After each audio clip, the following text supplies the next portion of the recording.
Saudara, kita memasuki segmen Kompas Bisnis bersama saya Mario Sarong.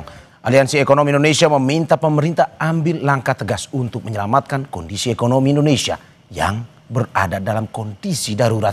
Ada 7 desakan yang disuarakan, mulai dari pembenahan salah alokasi anggaran hingga menyehatkan tata kelola penyelenggaraan negara.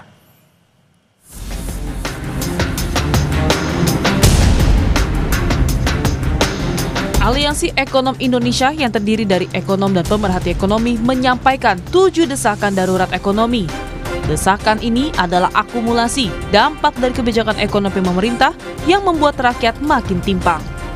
Salah satu perwakilan ekonom Indonesia, Vivi Alatas, bilang kondisi ini terjadi karena banyaknya konflik kepentingan dan tata kelola yang tidak tepat. Dapat menyimpulkan 2 benang merah dari permasalahan perekonomian ini. Pertama, misalokasi sumber daya yang masif, serta kedua, rapuhnya institusi penyelenggara negara karena konflik kepentingan dan tata kelola yang tidak amanah.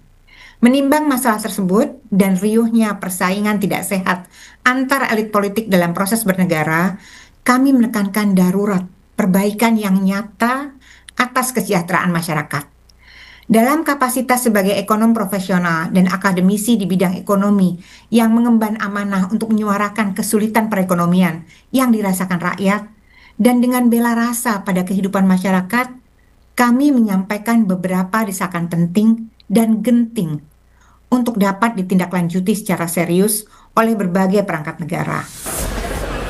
Sementara itu, ekonom lainnya, Elan Setiawan, bilang penciptaan lapangan kerja makin menyusut, termasuk bagi kalangan muda yang seharusnya menjadi aset bangsa yang krusial. 7 desakan darurat ekonomi yang disuarakan ialah perbaiki secara menyeluruh misalokasi anggaran yang terjadi dan tempatkan anggaran pada kebijakan dan program secara wajar dan proporsional. Kemudian kembalikan independensi, transparansi, dan pastikan tidak ada intervensi kepentingan pihak tertentu. Hentikan dominasi negara yang beresiko melemahkan aktivitas perekonomian lokal. Deregulasi kebijakan, perizinan, lisensi, dan penyederhanaan birokrasi termasuk pencabutan TKDN. Prioritaskan kebijakan yang menangani ketimpangan dalam berbagai dimensi. Kembalikan kebijakan berbasis bukti dan proses teknokratis dalam pengambilan kebijakan serta berantas program populis. Dan terakhir, tingkatkan kualitas institusi, bangun kepercayaan publik, dan sehatkan tata kelola penyelenggara negara. 7 desakan ini bukan datang secara tiba-tiba. Para ekonom pun menegaskan gelombang protes publik harusnya menjadi alarm atas kondisi ekonomi nasional hari ini. Vicky Kwen, Tim Liputan, Kompas TV.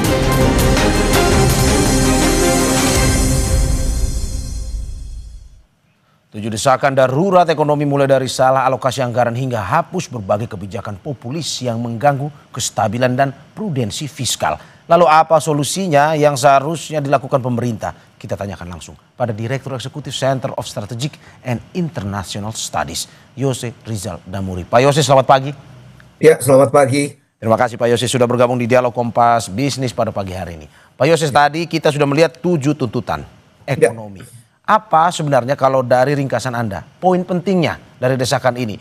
7 tuntutan ini merangkum kondisi ekonomi Indonesia yang mana dan kegelisahan kelas yang mana sebenarnya? Ya, ini sebenarnya seperti yang tadi dikatakan oleh Bu Vivi ya di dalam cuplikan tadi, kita melihat para ekonom ini melihat bahwa ada 2 hal penting, adanya misalokasi dari sumber daya. Sumber daya ini artinya bukan saja anggaran ya, tetapi juga resources ekonomi, sumber daya ekonomi yang lainnya yang salah dialokasikan karena memang kebijakannya tidak terlalu mendukung ke arah yang alokasi yang tepat. Kemudian juga ada ini semua juga kembali kepada tata kelola dari perekonomian itu sendiri. Untuk ke pertanyaannya, ini sebenarnya kegelisahan kelas yang mana? Ini sebenarnya kegelisahan seluruh kelas karena kita melihat bahwa pertumbuhan ekonomi itu menurun kualitasnya. Seluruh kelas ini kelas bawah, menengah, dan juga atas kalian ya? Ya, semuanya. Oke. Semua tentunya, karena kita melihat bahwa adanya penurunan kualitas yang cukup tajam di dalam kondisi perekonomian saat ini. Ada 6 poin yang kami sebutkan sebagai latar belakang untuk menjelaskan bagaimana kondisi perekonomian tersebut. Tetapi juga kemudian kita lihat bahwa ada beberapa poin penting di sana. Pertama, pertumbuhan ekonomi yang menurun Ya. kualitasnya ya. Kualitasnya misalnya kami menyebutkan bahwa pada tahun 2010 sampai tahun 2020 sebelum COVID misalnya, pertumbuhan ekonomi itu 5,4% secara rata-rata Ya. dan mampu mengungkit upah real tumbuh sebesar 5,1%. Sementara sekarang saat ini pertumbuhan ekonomi yang tetap 5% itu hanya meningkatkan upah real sebesar 1,2%. Oke. Jadi kualitasnya sudah menurun. Belum lagi masalah ketersediaan lapangan kerja Ya. yang sangat dirasakan terutama oleh para pencari kerja muda. Ya, anak muda Orang-orang ya. yang sudah mempunyai kemampuan cukup tinggi tetapi tidak bisa terserap oleh lapangan pekerjaan, oleh perekonomian itu sendiri untuk mendapatkan pekerjaan yang layak. Nah, hal ini tentunya berpengaruh kepada semua pihak di dalam perekonomian. Mungkin kita menganggap bahwa kelas atas terisolasi, terinsulasi, tetapi tidak, karena mereka juga menjadi driver untuk berbagai aktivitas-aktivitas perekonomian yang lainnya yang akan juga ditentukan atau dipengaruhi oleh kelas-kelas yang lainnya. Dan ini semua tentunya akan berpengaruh dan kita juga melihat bahwa ini tidak hanya masalah ekonomi tetapi juga ada masalah sosial di sana di mana permasalahan ekonomi ini kalau tidak ditangani dengan baik akan menjadi permasalahan sosial yang semakin lama Ya. semakin memberatkan. Oke.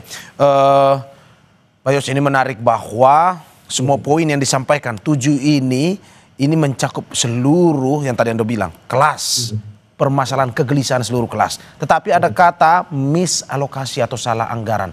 Maksudnya bagaimana kalau dari analisis Anda? Dan anggaran yang mana sebenarnya? Ya, begini, sejak tahun kemarin, tahun ini bukan tahun kemarin ya, yang ditetapkan oleh sejak tahun kemarin, kita melihat ada perubahan besar-besaran di dalam struktur anggaran kita, terutama struktur spendingnya, struktur pengeluaran, di mana ada beberapa pos-pos baru Ya. yang cukup menyita porsi yang cukup besar di dalam anggaran kita. Padahal kita tahu pada saat ini kondisi perekonomian tidak sedang baik-baik saja. Biasanya di dalam ilmu ekonomi ada istilah bahwa anggaran itu seharusnya countercyclical, Ya. di mana harus mampu ketika perekonomian sedang berjalan pada mesin rendah, itu anggaran harus mampu untuk meningkatkannya. Nah, sekarang dengan pengeluaran-pengeluaran baru yang belum ada infrastrukturnya, ya tentunya ya, belum ada juga mekanisme yang jelas, Ya. belum kemungkinan juga kita nggak tahu apakah itu memberikan manfaat yang baik atau tidak kepada perekonomian. Risiko untuk melakukan pengeluaran-pengeluaran baru yang belum kita punyai infrastruktur dan mekanismenya ini menjadi tinggi.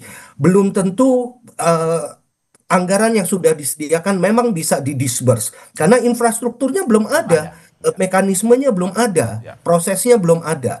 Kemudian kalaupun juga bisa didisburse, bagaimana manfaatnya? Bagaimana multiplier efeknya terhadap perekonomian? Ini semua belum ada dan belum kita bermain-main dengan risiko yang cukup tinggi dengan adanya alokasi anggaran yang baru tadi. Ya, jadi mungkin memang alokasi anggarannya seharusnya ditetapkan pada berbagai porsi-porsi yang sesuai, begitu ya, yang memang sudah akan memberikan dorongan kepada perekonomian secara lebih cepat lagi. Oke, Mas Jose, yang perlu kami perjelas adalah terkait poin tentang program populis seperti ya kalau kita lihat makan bergizi gratis dan juga koperasi desa Ya. yang memang ya begitu gencar dilakukan pada pemerintahan kali ini.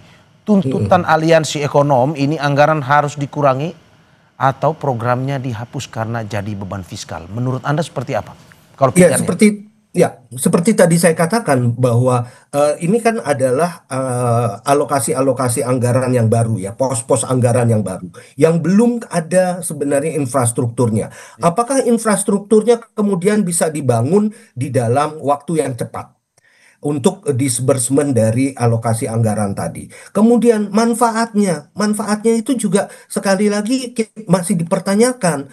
Mungkin memberikan makan siang, makan bergizi gratis di tempat-tempat lain, di negara-negara lain, itu memberikan manfaat yang benar, yang cukup tinggi. Tetapi tentunya ada prekondisi di sana. Ya, kita tidak bisa serta-merta meniru apa yang kesuksesan di negara lain, kemudian tiba-tiba kita taruh semuanya di Indonesia.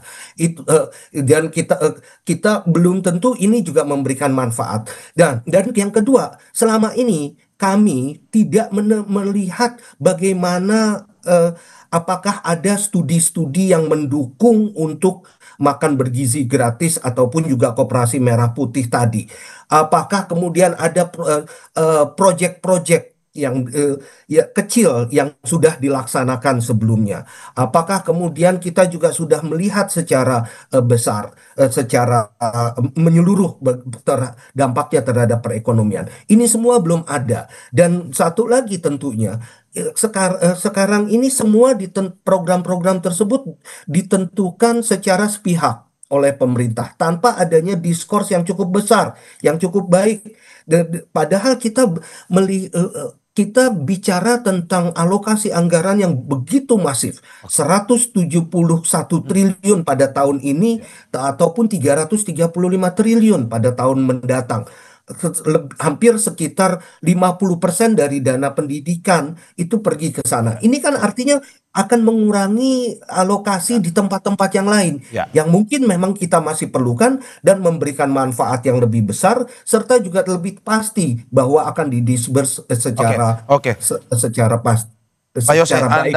Pak Yose, Anda mau bilang atau memprediksi bahwa program-program yang baru yang infrastrukturnya masih belum lengkap atau bahkan belum ada, ini kemungkinan dengan anggaran besar untuk program tersebut bisa, ya kita bilang masih belum bisa berjalan lebih baik lagi ke depan seperti yang Anda prediksi tadi. Betul seperti itu? Ya, kita masih perlu belajar lagi sebenarnya. Oleh karena itu, kalau memang ini harusnya dijalankan pada tingkatan project dulu, pada tingkatan yang mungkin kita perlu evaluasi dan monitoring terus-menerus, bukan di dalam skala yang begitu masif dan menyita anggaran yang begitu besar. Oke.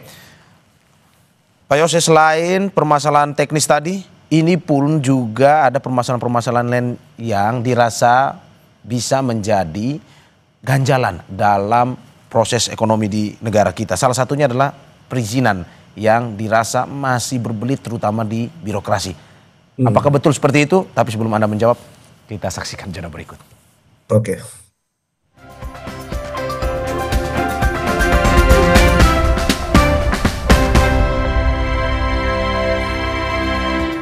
Terima kasih masih di Kompas Bisnis bersama saya Mario Sarong dan juga narasumber saya Yose Rizal Damuri, Direktur Eksekutif Center of Strategic and International Studies.